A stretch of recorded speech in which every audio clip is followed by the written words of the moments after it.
وروحي عقلو عرر تلي حسين حار والوال oo ah qaraabada ugu dhow madaxweynaha dani xididna ay yihiin ayaa hadda ku hanjabay in uu xamar qabsan doono oo markaasi xaaladdu ay barakamalay gaartay maanta uu dhiiqal lugaha inoo galin in maanta Xasan Sheekh Maxamuud la soo qabto iyo in dani la soo qabto waxa fudud in Siciid Dani tunka la soo qabto waliba arintaasi waxa inoo qirayo la taliyaha ugu dhow madaxweynaha Puntland Siciid Dani qarjab oo ah la taliyaasha dani ugu dhow oo qiraya in dawladda federaalka Soomaaliya ay tiro kumanaan askari ah ku dhex leedahay gudaha Puntland kuwaas oo saacad kasta dani xukunka ka tuuri kara ama meesha ka saari kara wal qarjab aynu dhageysan laakiin aniga ciidanka hadda Puntland joogo dawladda federaalka ay Puntland mushaarka ku siiso tiradiisan haya iyo meel ay kala joogaan 1376 qof way waxba qarin maayaan 1376 qof baa Puntland ku nool dawladda federaalka mushaar ay siiso uguna tala gashay Puntland inay ku calqaladayso jiritaankeeda iyo amnigeeda marka dadka ay ku calqaladaynayso iyagaan marka isku mid ahayn qolo waxoodana waa qaataan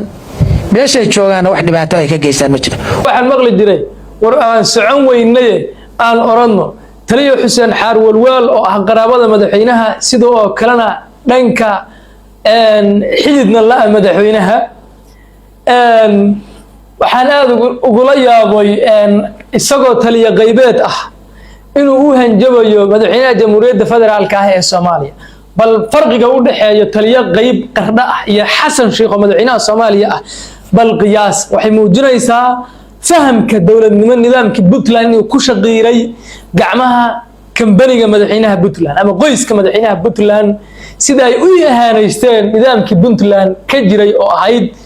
nidaam hormuud u ah dawladniska iyo dawladnimada Soomaaliya waxa cajiib ah in taliya qaybeed uu u hanjabayo madaxweynaha Soomaaliya uu la gariirayo dhaqaale iyo lacag sidoo kale madaxda maamul goboleed dalka uu leeyahay lacag baan idan siinaynaa iyo ciidan maandhow lacagtaas iyo xooggaas iyo xoolahaas aad ku hanjabaysid dadka reer Puntland baaba ka gaajaysan mid kale adigu hadaad awoodidba adoo taliya qaybeed ah oo aan wasiir maaliyadeed ahayn oo madaxweynaha Puntland ahayd aad leedahay awoodaas aad mushaar ku bixinaysid oo xamar iyo dhuusamareeb iyo koonfur galbeed iyo jawhar aad leedahay ba awood aad mushaar ku bixisid cabashada askartan maadaama dareys ciidan aad xiran tahay cabashada askartan ka jawaab lacagtaas iyo xooggaas aad ugu gariiraysid galmudug iyo hirshabeelle iyo koonfur galbeed kuwan baa cabanaya kuwan jawaabtooda laga raba kuwan anagu ciidan baan nahay dawladeed ciidamada daraawiishta ah dalka difaaciisa u taagnaa har iyo habeenba cabasho aanu qabno ayaanu haran kaga hadlaynaa maaha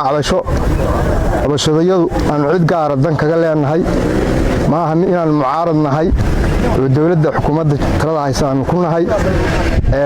waxaanu kaga hadlaynaa xuquuqdayadii oo 9 bilood aan arag hadday isbeesa tahay iyo hadday mushaharkii tahayba runtii waa cajiib waad u jeedaan wuxuu ugu hanjabayaa dhuusamareeb iyo jawhar iyo muqdisho wuxuu ugu la gariiraya dhaqaalaan bixinaya isagoo taliya qaybeed ah waa koox ka aradan fahamka dawladnimada isagoo wasiir maaliyadeedba yaa dhaqaalaha gacanta u galiyo mise hadduu kambaniga qoyska ka tirsan yahay wax walba qoyska de waa asaas weey wax walba qoyska gacanta ku haya weey wasiir maaliyadeed ma tira adigu ma taqaan xil siyaasi ahna ma haysto taliya ciidan baad kuwana ma taqaan ay kaaga baahnaa hadaad maandhow awoodaas leedahay maadaama aad qaraabada qoyska ka tirsan tahay kuwan uga soo qaad qaraabada kambaniga uga soo qaad xoogaaga shacabka reer Puntland ayaa ka gaajaysan hantida qoyskan ugula gariirayaan dhuusamareeb iyo baydhabo iyo jawhar 7 ruux ayaa oo dhimatay ayuu inoo qirayaa gudoomiyaha gobolka mudug gudaha Puntland abaaraha xilligan xargaha goostay 7 qof baa degmada Jiriiban tuulooyinkeeda meelo kamid ah sida Dhinowda iyo Hayaanle iyo Ceel helay waxa ka dhacday dhimasho 7 qof oo caruur u badan oo nugula oo biyo la'aan ay sababtay Ilaahay raxmaan raxiim lacagtaas ugu hanjabayo dhuusamareeb iyo baydhabo dadkii baa ka gaajaysan indhaha reer Puntland baa laga arkay in sidaas loogu dharag dhacsado oo qoyska dani ay ugu dharag dhacsadaan oo kan taliya qaybeed jooga iyo mid kama taqaanay la taliya ahba inta hantidooda ula gariiraan ay xamar la xirxiro waxa anaga oo intaas oo dhan ka keenaysa waxa weeye iyo qaraarkaas waa qaraar 24 milyan ee habeenkii dhaweyta Axmed Hurre diga madaxweynaha laga qabtay haddana wayba siicil qabaan bal lacag kale ay u siicil qabaan inay magaalooyinka kale ku burburiyaan bay u siicil qabaan reer Puntland waa inay iska qabtaan kambanigan wallahi shirkaddan inaysan wax ahsaan lahayn qoyskan inaysan wax ahsaan idiin galay waa inaad iska qabataan maanta taliya qaybood qardha joogo aan wasiir maaliyad ahayn baa dadkiisii iyo ciidamadiisii oo gaajaysan wuxuu leeyahay waxaan fooda darayaa Xasan Sheekh iyo qoorqoor iyo guud maano baarkaas ayna galin ha yaan dani la soo qaban waa yaan daro in calmadow ay shabaab fadhiyaan ceerigaabana shacabkii warsan galin laga soo barakiciyo reer Puntland ah in maantay xaqiiqo inta la iska indhatiro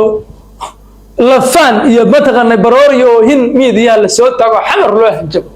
war wallahi dani baa la soo qabanaya saaciidamada dawladda federaalka guutadiisa 33 jeneraal Jabcaale